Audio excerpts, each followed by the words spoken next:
그 국제 정세에 대해서 살펴본다면 수양제가 절대 무모한 사람은 아니었다. 자신의 모든 것을 걸고 고구려를 공격할 만한 가치가 있다고 판단을 내렸기 때문이다.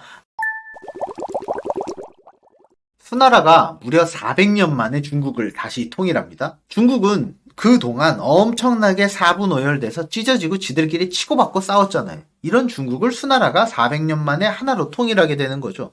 찢어져 있을 때 중국은 중국 자체는 혼란스럽겠지만 중국 주변 국가들에게는 축복이에요. 그런데 반대로 중국이 하나로 통일되면 중국 자체로서는 좋을지 몰라도 중국 주변국들은 항상 침략을 받았기 때문에 별로 좋지 않은 시기였단 말이에요. 이렇게 통일된 수나라가 고구려를 침공합니다. 몇만 명이나 동원했냐면 113만이 동원됐다고 역사 기록에 나와 있어요. 이 기록이 사실이라면 이것보다 더 많은 수의 병력을 기록한 것은 1914년 1차 세계대전에 이르러서예요. 그러니까 612년에 고구려 원정 때 동원된 병사가 1914년까지 깨지지 않는 기록으로 남아있는 거죠. 그럼 여기서 질문이 생길 수 있죠. 양제는 중국을 다 차지하고 통일해서 어마어마한 거의 그 당시 알려진 세계, 문명권의 세계의 모든 것을 다 가졌잖아요. 그런데 그 모든 것을 다 걸고 113만 명이나 동원해서 국군을 걸고 전쟁을 치렀을까요? 이 전쟁에서 실패하면 자기의 끝이 어떻게 되리라는 것도 예측할 수 있었을 거예요. 수양제는 보통 사람은 아니었거든요.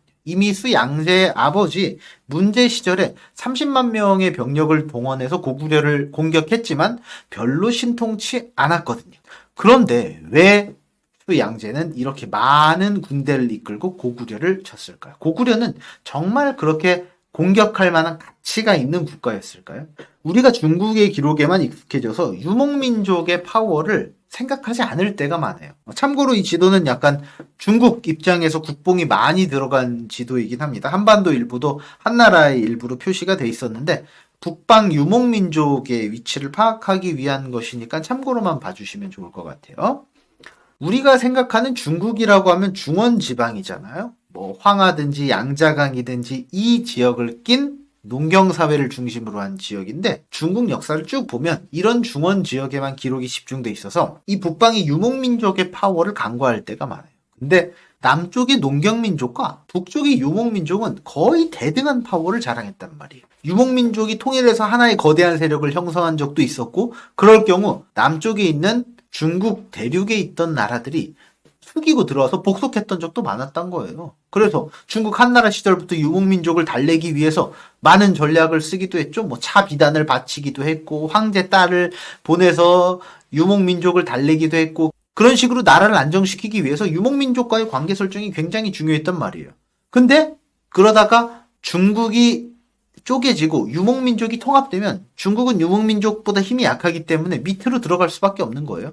반면에 유목민족이 쪼개졌다. 그리고 중국이 통합됐다. 그럼 중국의 힘이 더 세져서 중국 쪽으로 세력의 추가 기울 수밖에 없는 것이죠. 우리가 중국 내의 기록에만 익숙해졌기 때문에 북방의 유목민족의 파워를 간과할 때가 있어요. 그래서 우리가 중원의 이 한족 중심의 국가와 비슷한 극의 북방의 유목민족이 있었다는 것을 항상 생각을 해야 돼요. 오히려 북방의 유목민족이 한족보다 더 강한 적도 많았잖아요. 그래서 역사적으로 볼 때 항상 유목민족과 이 농경민족, 이 세력은 경쟁 관계였고 서로를 분열시키기 위해서 매우 정치적인 술수도 많이 쓰고 외교적인 전략, 군사적인 충돌이 엄청나게 많이 있었다는 거예요. 그래서 그 당시 역사적인 배경을 보시게 되면 우리가 수나라가 단순하게 고구려를 침공했다고 생각하잖아요. 그래서 수나라와 고구려의 관계로만 생각을 할 수가 있어요. 그런데 그 당시 북방 유목민족이었던 돌궐을 우리가 생각하지 않을 수 없습니다. 그래서 수나라와 고구려와 돌궐이 어떤 관계, 어떤 국제적인 역학관계에 있는지를 이해하는 것이 그 당시 역사적 배경을 이해하는 데 도움이 되거든요. 자, 수양제가 고구려 정벌을 결심한 다양한 학설이 있는데 수나라 북쪽의 유목민족, 그 당시 유목민족이었던 돌궐의 측면에서 한번 살펴보고자 합니다. 당시 상황을 살펴보시게 되면 수나라를 한번 중심으로 생각해 보시죠. 그럼 동쪽에는 고구려가 있었어요. 그리고 북쪽에는 돌궐이 있었는데 당시 돌궐은 쪼개져 있었거든요. 그래서 서돌궐과 동돌궐로 나눠져 있었죠. 이 네 가지 큰 세력을 중심으로 당시 배경을 살펴보면 도움이 됩니다. 당시 돌궐은 유목민족이죠. 유목민족의 지도자는 칸으로 불렸죠. 칸 중에서 더 세력이 넓은 지배자는 대자를 붙여서 대칸으로 불렸죠. 칸이 왕이라는 뜻이잖아요. 그럼 대칸은 한 대왕 정도로 번역하면 되겠네요. 징기스칸 같은 거죠. 이런 배경을 가지고 한 607년으로 가보시죠. 자, 수양제의 고구려 침공이 612년이거든요. 그러니까 불과 5년 전에 있었던 사건을 이야기하는 거예요. 수양제는 607년에 대규모 군대를 이끌고 북방 국경지대를 시찰합니다. 낙양에서 북쪽으로 1500리 정도 떨어진 유림이라는 곳에 도착을 해요. 이때 자기가 이미 복속시킨 동돌궐의 동태도 파악하고 내 땅 잘 있나 확인해 보려고 하는 거죠. 그때 동돌궐의 왕은 개민칸이라는 왕이었어요. 이 개민칸은 당시 수양제의 도움을 받아서 동돌궐을 접수했거든요. 그러니까 정치적인 면으로 수양제에게 상당히 빚을 지고 있던 사람이었어요.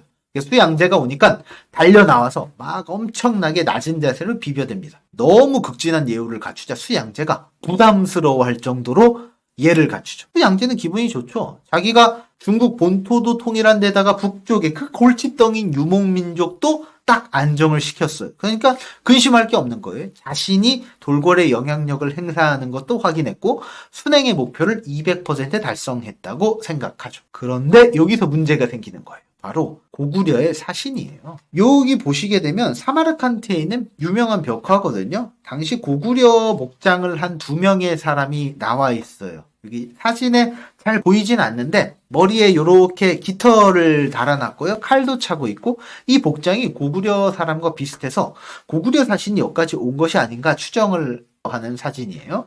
이 고구려 사신이 왜 문제였을까요? 당시 사마르칸트가 어디냐면요. 이 지도를 다시 한번 보시게 되면 고구려는 가장 동쪽에 있잖아요. 가장 동쪽에 있는데 사마르칸트는 동돌궐, 서돌궐을 지나서 더 서쪽에 있던 지역이에요.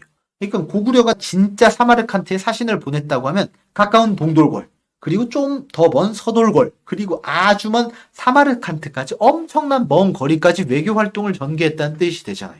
고구려가 당시 우리가 아는 만주, 벌판, 요동 넓은 범위를 차지하고 있던 국가였긴 했지만 외교적으로는 더 멀리까지 활동한 아주 국제적인 무대에서 활발하게 활동한 국가였다는 거예요. 그러니까 수양제도 고구려가 이미 여기저기서 나댄다는 사실을 잘 알고 있었다는 거예요. 수양제가 당시 동돌궐에 방문하잖아요. 그래서 이렇게 갔어요. 근데 당시 동돌궐에는 누가 와 있었냐? 고구려에서 보낸 사신이 와 있었단 말이에요. 그래서 동돌궐의 개민칸이 고구려 사신을 수양제에게 인사시켜줍니다. 당시 수양제가 보기에는 엄청 열받는 일이죠. 나는 이 지역 대장이라 모든 사람들이 내 꼬봉 밑으로 들어와야 되는데 이 고구려한테 꼬봉으로 들어와. 꼬봉으로 안 들어오면 내가 너네를 쳐들어가서 다 박살낼 거야 라고 협박을 했는데도 불구하고 고구려는 뭔 개소리야 이런 식으로 말을 하고 아버지 수 문제 때에 있어서 요동 지방을 선제 공격하기도 합니다. 그러니까 고구려는 수나라 말을 들을 생각이 1도 없어요. 고구려가 내 대장 지위를 인정하지 않아서 수나라가 열을 받아 있는데 고구려가 뒤로 동돌궐에 사신을 보내서 뒷구녕으로 뭔가 작업을 하고 있는 것 같은 거예요. 그 사신을 직접 수양제가 보게 되는 거죠. 그러니까 수나라 입장에서는 열이 받는 거예요. 당시 동돌궐의 왕인 개민칸이 어쩔 수 없이 고구려의 사신을 보여줬는지 아니면 의도적으로 보여줬는지는 알 수는 없어요. 하지만 개민칸 입장에서 어떤 쪽이든 전략적으로 나쁘진 않은 거예요. 고구려는 상당히 쓸만한 전략적인 카드였거든요. 동돌궐과 고구려의 사이가 나쁘지 않다. 그러면 수양제 너네 좀 긴장 좀 해라고 견제구 잽을 날리는 정도는 됐을 거예요. 수나라 입장에서는 그게 정말 최악의 시나리오였던 것이 수나라가 상상할 수 있는 모든 국제적인 시나리오 중에 가장 최악의 시나리오였거든요. 당시 중국 입장에서 돌궐을 복속시킨 것이 얼마 되지 않았어요. 불과 한 30년도 되지 않았거든요. 수나라가 중국 전체를 통일하기 전에는 돌궐과 북쪽 국경을 맞대고 있던 나라가 북주, 그리고 북제였어요. 그리고 돌궐은 하나의 힘으로 합쳐져 있었죠. 그럼 가만 보시죠. 중국은 북주, 북제 이렇게 쪼개져 있어서 힘이 약한데 돌궐은 하나로 통합돼 있어서 힘이 세요. 그러니까 세력의 균형추가 당연히 돌궐 쪽으로 가게 되죠. 그러니까 이 당시 북주와 북제는 돌궐에 비위를 맞추고 엄청 비비던 나라였어요. 비단도 바치고 차도 바치고 공주도 바치면서 돌궐의 심기를 거스르면 안 되는 쪽이었단 말이죠. 돌궐은 그런 비단을 가지고 서양 나라로 팔면서 교육해서 큰 부를 쌓게 됐죠. 그런데 이렇게 됐을 때는 돌궐이 행복했는데 상황이 바뀌죠. 이 몽땅 중국을 수나라가 통일한 거예요. 수나라의 세력이 강해지죠. 그리고 돌궐은 아까 말했듯이 서돌궐, 동돌궐 둘로 쪼개졌잖아요. 그러니까 돌궐이 지금까지는 상황이 좋아서 조공을 받는 상황이었는데 이젠 조공을 바치는 상황으로 바뀌어버린 거예요. 수나라 입장에서는 돌궐이 여기서 힘을 다시 합치거나 하면 굉장히 다시 옛날처럼 돌아가는 거죠. 골치 아픈 시절로 되는 거죠. 결국 583년에 돌궐이 서돌궐과 동돌궐로 쪼개지거든요. 서돌궐은 철학칸이라는 왕이 권력을 잡습니다. 그리고 동돌궐은 도람칸이라는 왕이 권력을 잡게 돼요. 근데 수나라가 가만 보니까 돌궐이 지들끼리 권력 투쟁이 벌어져서 완전 다 쪼개졌어요. 그래서 수양제가 가만히 보니까 얘네의 권력 투쟁에 우리가 개입해서 뭔가 유리한 쪽으로 방향을 바꿀 수 있을 것 같아. 동돌궐의 도람칸에 대항하는 개민칸을 지원해서 도람칸을 결국 제거해버리고 개민칸을 동돌궐의 대칸으로 올리게 돼요. 그러니까 개민칸 입장에서는 수양제 덕분에 자기가 동돌궐의 대칸으로 올랐잖아요. 정치적으로 당연히 빛이 있으니까 감사하게 여기는 마음이 크죠. 근데 그것뿐만이 아니었어요. 당시 돌궐은 동서로 나뉘어져 있었잖아요. 자기는 동쪽의 왕이 됐다고 해도 서쪽에는 아직 철학칸이 자리를 잡고 강성한 세력을 떨치고 있었단 말이에요. 그러니까 개민칸 입장에서는 아직 서돌궐까지 내가 다 먹지 못했으니까 수양제 지원을 받을 필요가 있었던 거예요. 그래서 수양제가 시차를 왔을 때 버선발로 뛰어나와서 바짝 엎드려서 지원을 받고자 한 거죠. 그래서 수나라의 도움을 계속 받고자 했던 거예요. 그런데 그렇게 굽히기만 해서는 개민칸 스스로 가치를 떨어뜨리는 일이죠. 나는 누구랑? 나는 고구려랑 손을 잡을 수도 있어 라는 것을 넌지시 비춰주는 것이 자기 가치를 올리는 일이에요. 그러면 수양제는 바짝 긴장하는 거예요. 수나라는 북방 유목민족이 통합되어 있는 것을, 그래서 세력이 강해지는 것을 끔찍하게 생각하는 거예요. 그래서 수나라 입장에서는 이 돌궐이 혹시나 힘을 합쳐서 하나의 힘으로 되면 진짜 대책 없이 중국이 망할 수도 있는데 거기다가 고구려 세력까지 합쳐져?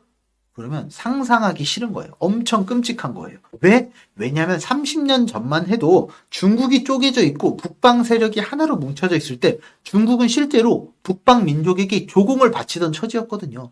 수나라 양제가 간신히 자기가 다 잡아놓은 이 제국이 북방 민족이 힘을 다 합치게 되면 감당할 수도 없을 거라는 사실을 너무나도 잘 알고 있었던 거예요. 따라서 수나라의 국정과제 1순위는 북방 세력을 각각 복속시키고 각 세력을 다 찢어놓는 거예요. 그래야지 중원이 안정된다고 생각을 하니까. 그래서 수양제는 그 고구려 사신에게 당장 입주해서 충성 맹세를 하지 않으면 당장 쳐들어가서 너네를 멸망시키겠다라고 협박을 합니다. 그래서 수나라 입장에서 고구려는 먼 발치에 있는 위협이 아니었어요. 겨우 북주와 북제를 통일하고 수나라가 되면서 돌궐에게서 우위를 차지할 수 있었던 거죠. 근데 여기서 다시 고구려가 연합한다? 끔찍한 시나리오가 되고 수나라가 망할 수도 있겠다. 그렇기 때문에 수양제는 국군을 걸고 나라를 걸고 100만 대군을 이용해서 고구려를 침공하게 되는 거예요. 수양제가 얼마나 영특한 인물이었겠어요? 보통 인물은 아니었겠죠? 아마 감정적인 이 고구려를 멀찌감치 좀 혼내줘야겠다라는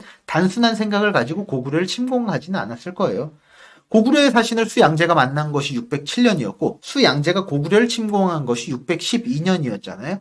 5년밖에 시차가 있지 않아요. 이 사건을 아주 떼어놓고 설명하기는 어렵죠. 그래서 겉으로 보이는 수양제와 고구려 사신의 만남, 그리고 수양제 고구려 침공 이전에 그 배경을 살펴보게 되면 아주 치열한 패권 경쟁, 그리고 외교전, 그리고 자존심 싸움, 그리고 실제 어마어마한 전투 있었다는 것을 알게 됩니다. 그 국제 정세에 대해서 살펴본다면 우리가 수양제가 절대 무모한 사람은 아니었다. 자신의 모든 것을 걸고 고구려를 공격할 만한 가치가 있다고 판단을 내렸기 때문이다 라고 생각을 할 수 있는 거죠.